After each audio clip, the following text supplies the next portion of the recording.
En France, le ballon d'oxygène pour les avions Marcel Dassault. Le gouvernement vient de passer commande d'un premier prototype du Rafale. Le Rafale est l'avion de combat qui équipera, vous le savez, l'armée de l'air et l'aéronautique navale à compter de 1996. Les contrats signés aujourd'hui sont de l'ordre de 14 milliards de francs.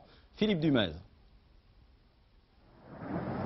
Il aura fallu presque 2 ans avant de prendre cette décision. Les ingénieurs de Dassault Breillet avaient pourtant réalisé un superbe avion de démonstration, mais les commandes fermes pour lancer les prototypes ont un peu tardé. Ce n'est qu'après 260 vols d'essai pour prouver que le Rafale était aussi l'avion de l'an 2000 que le gouvernement a passé sa commande. Destiné à remplacer les Mirage, Jaguar et autres étendards, le Rafale a effectué son premier vol en juillet 86.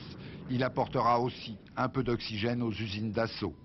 Eh bien, ça m'a fait plaisir, parce que tant qu'un contrat n'est pas signé, on n'est pas sûr de l'avoir. Et j'ai ressenti une grande émotion, parce que je pensais à mon père, qui avait démarré ce programme et qui tenait beaucoup, et qui représente vraiment un très important point pour l'avenir de toute l'industrie française et de notre société. En tout, ce sont 5 prototypes qui seront construits, 3 pour l'armée de terre et 2 pour la marine. Pour l'instant, le contrat ne porte que sur 2 exemplaires et il est d'un montant estimé à 14 milliards de francs. Cette importante décision amènera certainement quelques pays européens à vouloir participer à la construction du Rafale et alors les investissements seront moins lourds pour chacun des pays.